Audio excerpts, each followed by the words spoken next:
Hi, I'm Michael Smith with Health Talk, and today's show I have Krista Jenkins.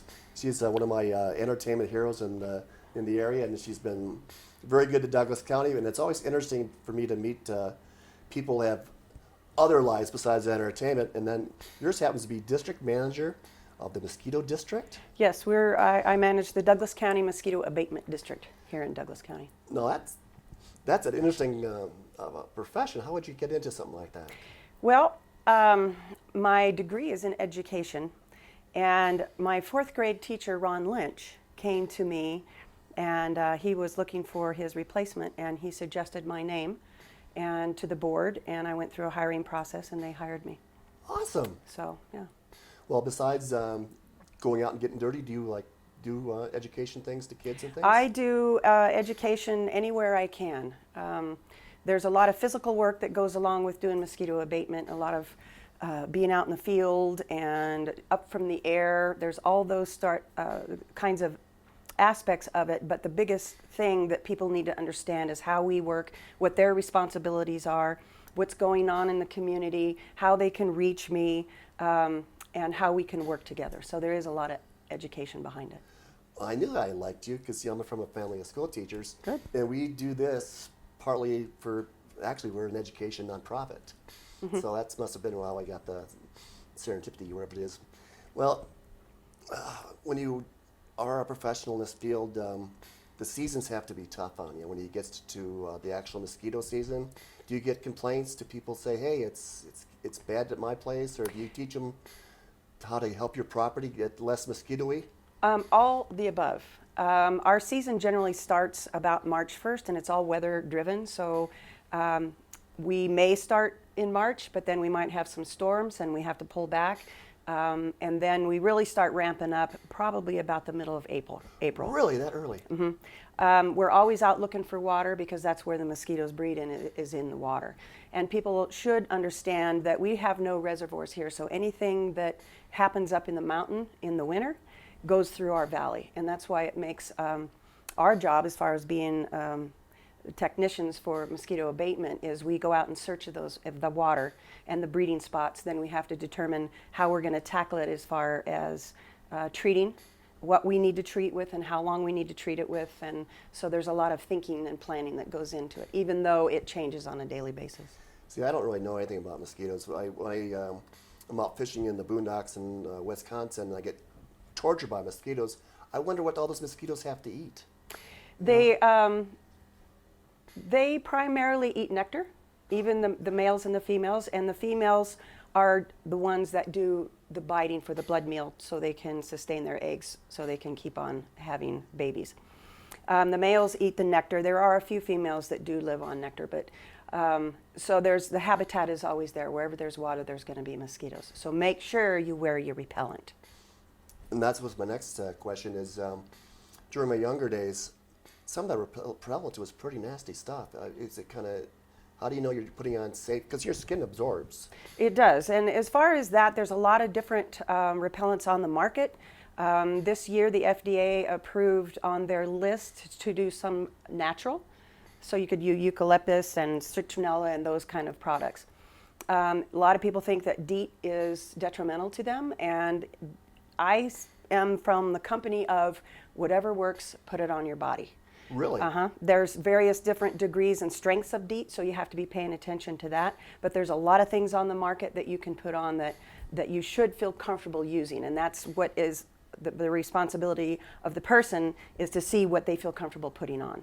Well, we used to do a lot of citronella candles, but I was always curious about those bug eaters. Those things, they attract the bugs, and then you just kind of, on those black light things, and then they spark them, or? Well, the bug catchers or bug eaters or the zappers. Yeah, bug zappers. They will kill some amount of mosquitoes, but you have to also remember most people put those around their party or up in their rafters up there, and they're attracting the bugs to them. That's what I was thinking. Yes. So they do have things on the market now where you can set them away from you. A lot of them are, say, maybe a minimum of 40 feet. 40 feet. And some of them are longer. Some of them you put on, cover an acre. You can have one on one side and one on the other side.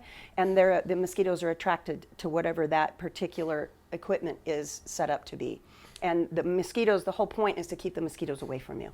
not only us, but I've always been curious what effect they have on the animals.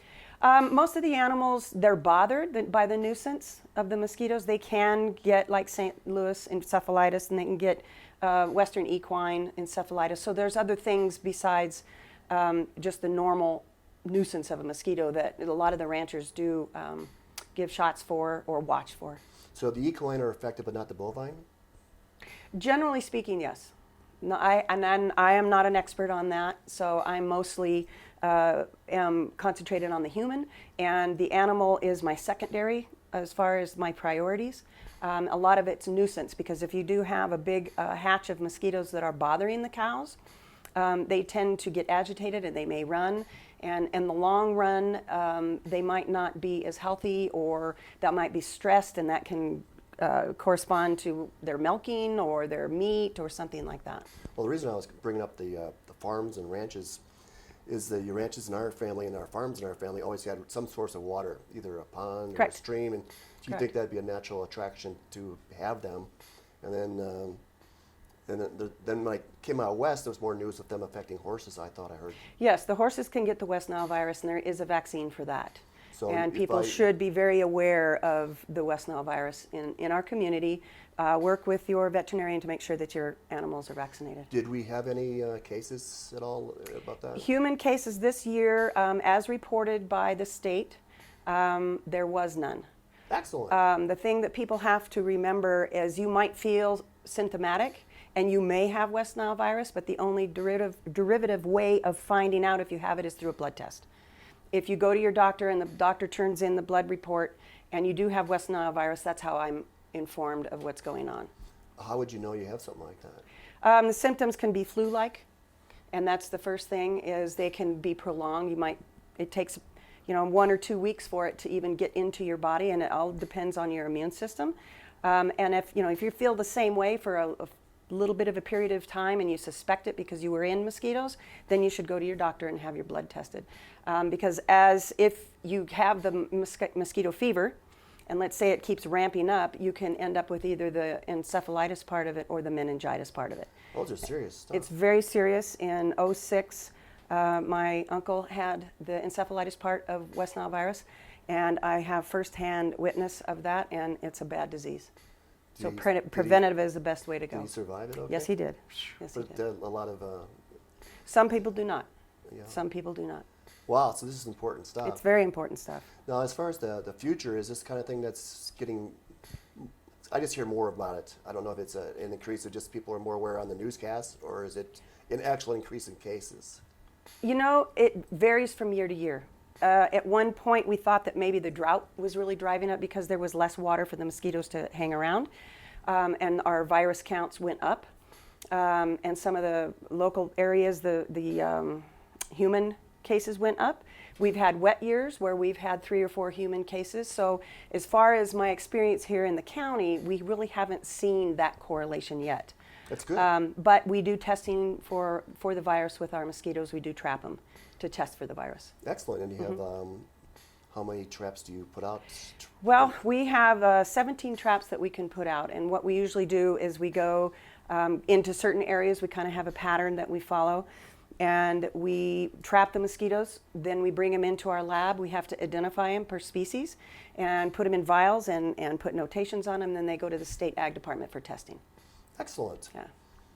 Well, we're going to go ahead and take a short break, and we'll be back after this special song. Thank you.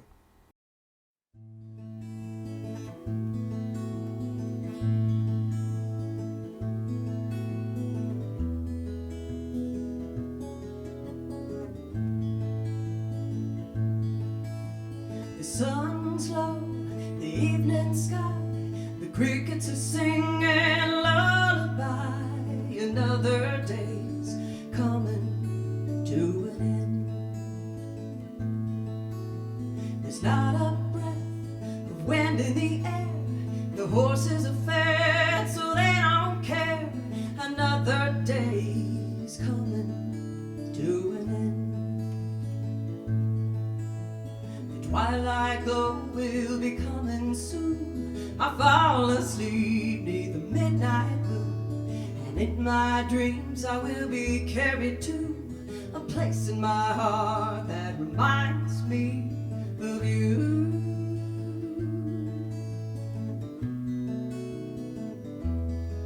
And another wonderful day.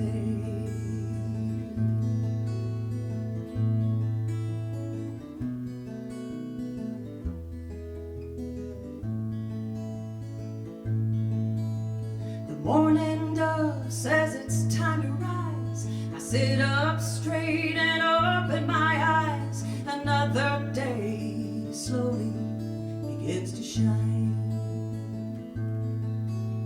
A hot cup of coffee in my hand. I look out over this beautiful land. Another day slowly begins to shine. A soft little nicker tells me to feed. In this life it's best sound indeed. And pretty soon I will be on my way, heading down the trail on another wonderful day.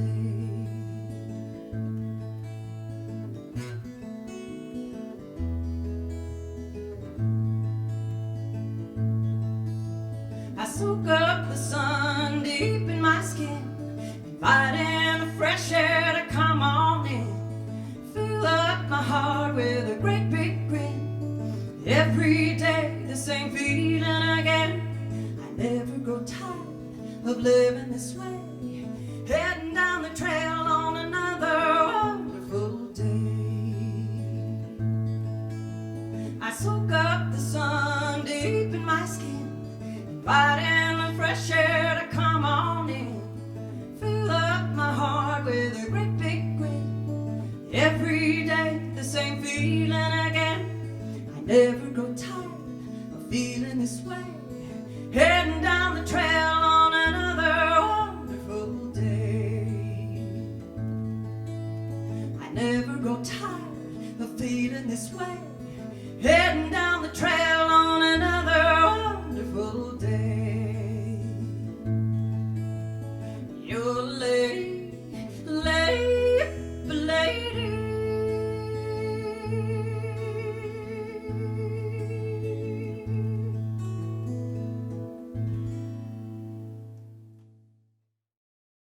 Hi, we're back from break with Krista Jenkins, the Mosquito District Abatement person. Yes, Douglas County Mosquito Abatement District. Now, a lot of this stuff, like we said, is very serious, and thank you for that nice song. Now we have to get serious again, but sometimes these topics, you got to do what you got to do. But when the season starts, do you go out and hire some temporary employees, or how many people do you have on staff? There's 2 full-time, and then we have 5 seasonals that come back. Oh, okay. Most everybody has been with the district for quite a few years. I have one gentleman that I hired as he was graduating high school. Now he's going to college and he's coming back. So I do have the fortunate opportunity to have these guys back, and which helps because they know exactly what needs to be done, and I can get them back out into the field. Well, do you need anybody else? Should we ask for volunteers or anything? At this point, I might be hiring in the spring. I'm going through all of my records and seeing what's going on, and anticipation for next year, and I have some ideas that are going on, and if I do need to hire somebody, I will put it on our website. Excellent. And then your website is? It's dcmosquito.org. And your phone number? 775-782-4642. On our website, there is a contact page on there where you can email me.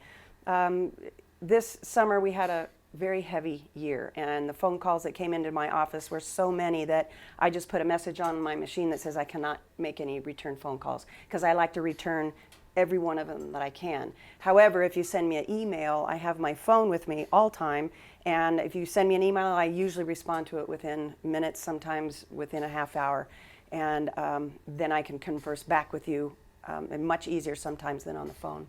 So when you get your staff together and the season starts, do you go out and set up, I don't know, you said you have some kind of things you drop off in certain areas to trap mosquitoes or something? We do the trapping like I mentioned before. That just happens all the time. I have someone that takes care of all that trapping for me. Then my technicians, I go with them every morning, and we go through what needs to be checked, what needs to be monitored, what needs to be treated, and then we send them out and they do their various jobs. A long time ago, I had a friend who had a biology degree, and she was out doing the little flies that were affecting things so much. And is it kind of like that? Do you have a lot of? How many traps do you actually set? Do you get the mosquitoes studied for West Nile virus, or what do you do with the mosquitoes? We do. We test them for West Nile virus, St. Louis encephalitis, and Western and equine encephalitis. And it also gives us an idea of how many mosquitoes may be in a certain area, so it kind of gives us an idea of an adult count. But that is way separate than when we go out. Our first line of defense is to treat the mosquito larvae in the water. If we can keep them from emerging, then it keeps the adult population down. Excellent. Well, I'm a big fish guy. Do you promote mosquito-eating fish in ponds and things? We do have the access to mosquito fish. It's very time-consuming, and for the amount of area that we have to cover, I usually try and coordinate with somebody to go get mosquito fish, or I'll try and get them and do it that way, but it's very time-consuming. And I do the best that I can, but it's kind of a lower priority for me. That's why I like to send people elsewhere. So once you get the mosquito counts in Douglas County, do you bring in choppers and spray, or do you have trucks that spray, or how do you go out with the deterring part? We have several ground vehicles that we treat with. We have an ATV, and we have what we call the little clown car with backpack type of material on, so they can put the dry chemical in the water. We've got an amphibious vehicle that treats. We'll get on ponds with boats, and we do have air support with a helicopter and a fixed wing plane to do larvicide drops and to adulticide. And then our trucks go out in the evenings to do adulticiding in the neighborhoods. And this is all from the study of the traps that your target zone is? It's trap driven, it's complaint driven, and because we're out there, we know where all the populations are and try and kind of anticipate where they're moving. Well, this is kind of silly, but how would you know about exactly complaints, which if they're just had a tough night, or if it's ongoing problem? It's both. We have people that in certain neighborhoods that call me, and when they call me and I know who they are, I know they're pretty bad. And it all goes to people's toleration. If some people can't be tolerated to 1 or 2 bites, that's enough for them. Other people, they might get 15 or 20 bites, and that's okay. And some of the ranchers that have been around here, they're like, "What mosquitoes? We don't have any mosquitoes." So it's driven by a lot of factors. That's me too. I never had a problem, and then my mother-in-law, she saw like 2 in Sacramento. She's all freaked out about it. So I bet if she's in the area, she'd be calling all the time. So you just have to know who calls and who doesn't. That, and if I get 1 or 2 or 3 complaints from a one neighborhood or from an area, then I know we might have a problem. But I do have my typical neighborhoods that I constantly get complaints from. If we're getting complaints from an outside neighborhood that we don't usually get complaints for, then I'll send somebody out to start poking around and see what's going on. Well, when you do the spraying, how do you know where the bees are? Does this pesticide hurt the bees? It can. We know where a lot of the hives are because people will report where their hives are. We do have on our website a page where you can email me the location of the bees, and we have a chart. Most of our spraying is done at night, and the bees are asleep, so it doesn't bother them. If the people have a hive, they need to make sure that their bees are healthy and they have their healthy immune system. Generally speaking, our pesticide will not hurt them. It doesn't really leave a residual, so there's not that much of a risk for the bees to land on a flower that has been covered with an insecticide. The way that we do our chemical, you have to remember that an ounce of chemical will cover an acre. Wow. So it's not like we're putting out gallons and gallons of an insecticide. But again, everybody has their own tolerance of what they want to do with their bees. During the day, if we're coming through, we'll notify the beekeeper, and then they can have the choice of covering or whatever they need to do to protect their bees. Okay, do you put this in the paper when you're going to spray a certain area so people can close their windows as well? Yes, and what we do is we put it in the paper that comes out a couple days a week, which is difficult. We put it online. Kurt Hildebrand is very good with us. Oh, Kurt's the and best. Puts it online. We put signs up in the neighborhood to alert them that we're going to be in the neighborhood, and then we do have it on our website. I'm a sensitive breather. Just curious. No, and we do have people that call us, and I have a list of people that I contact, if I'm going into a neighborhood and there is a sensitivity person, I call them, hey, we're coming in, and okay, we'll shut our doors. We also have certain areas in the neighborhoods where there's a no fog zone. So we have equipment in our trucks that will approach that area, it shuts it off, we go through that area, it shuts it back, it turns it back on. So that particular area is a no fog zone. Our breathers, I don't know if it's besides me, but when that smoke hits us, where you just got to hunker down and shut everything tight. So it's kind of the same probably with anything mental we need to know about. Oh, absolutely. It might absolutely. not affect us, but it might still be mental. You know, again, that's a personal thing, and we're very sensitive to that. Well, thank you. She's the best. See, I told you she's the best. Also, the first time I really realized that you're in this area, you were in front of the Board of Commissioners, and there was some kind of like mention of $34,000, something about helping out the Wally's Resort or something, or at that area. Well, But people were kind of picking on Wally's at that time, and I didn't understand what the problem was. Okay, so in general, Wally's has a lot of people that come for Correct. tourists, and they also have the locals. It's a good hot spot I for hang dinner out there and too whatnot. from time to time. The property that we take care of that's up against Wally's is the Nature Conservancy. Beautiful place. And they do not pay taxes into my tax base. So we spend a lot of money in the Nature Conservancy just because it's agricultural land. And I was trying to make a point when I was being asked what the problem was to see if there was any grant that I could get that we could kind of help replenish our coffers for the Nature Conservancy. Well, that's a great idea. It is. It's very difficult. We're trying to work the best we can with everybody, but we don't just do the Nature Conservancy just to help the Wally's Resort. It's also the ranchers and the neighbors and the people that go through Wally's. Well, it was just they just got their name thrown out there, and I Right. wanted to make sure that they're cleared. You talked to Big George; they helped you at all? You know, I haven't really done anything to that extent. Sometimes I like to start and we get in the right direction, but then when our season starts hitting, and I don't write grants, so I'd have to rely on somebody else to do a grant project with me.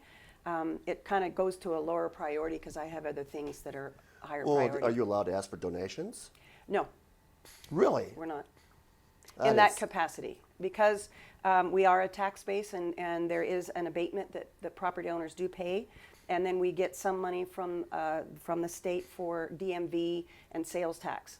So as far as I know, because we really haven't asked for any type of donations, we try and stick to what we're really legally supposed to do. Okay, so if you don't want to, if you can't give them donations, call your person that knows the grant people and get her money, because you got to have money to do this right. And I don't know if you have drones or anything to play with to get this done right. For the but last do you 3 years, do you we have. have. Are your things in good shape? Are they new? Are they? My equipment, I am blessed to have a very good board, and we keep the equipment up all the time.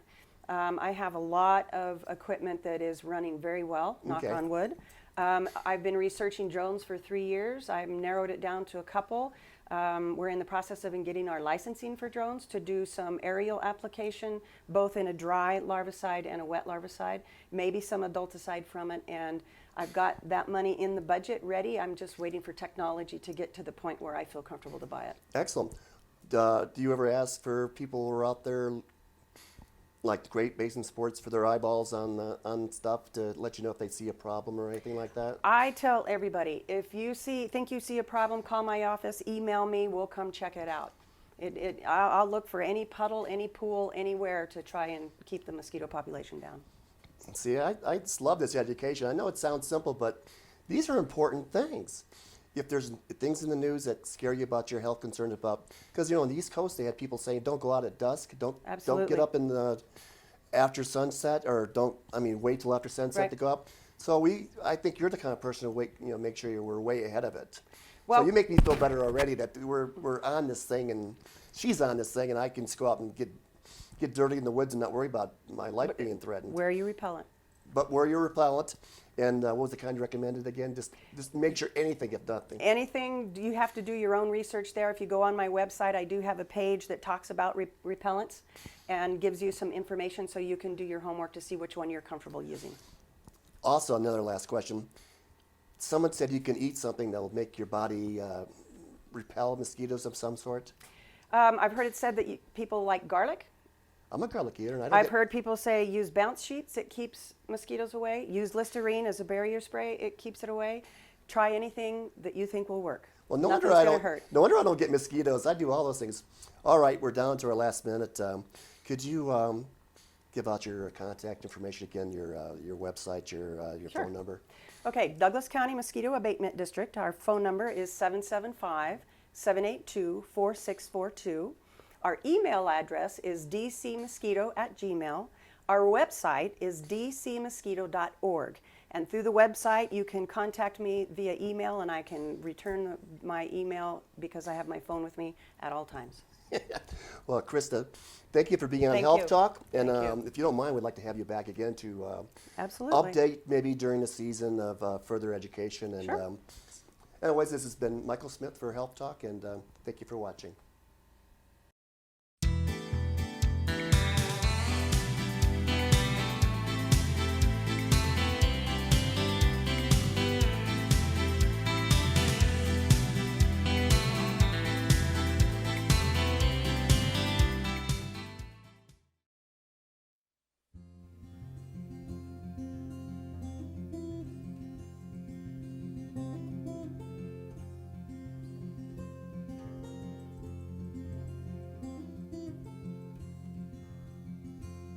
I hope the ground will still be there when I fall. And someone will be within the sound of my voice when I call. And somewhere there'll be an image of me when I'm feeling small. I hope the ground will still be there when I fall.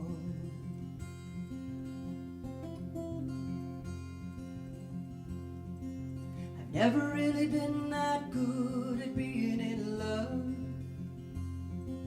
I've never really known what to do with my heart when it feels like it's out of control. I've never really been that good at being in love.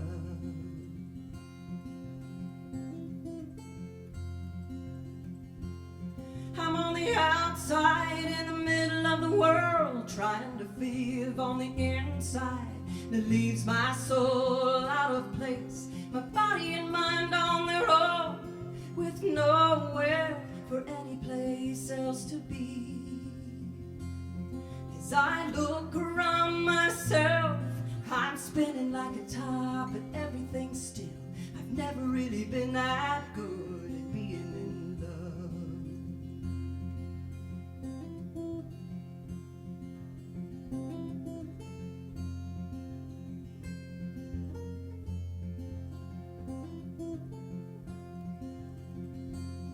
I hope the ground will still be there when I fall. And someone will be within the sound of my voice when I call. And somewhere there'll be an image of me when I'm feeling small. I hope the ground will still be there when I fall. Yes, I'm falling, I'm falling, I'm falling. Ooh, ooh, ooh. I hope the ground will still be there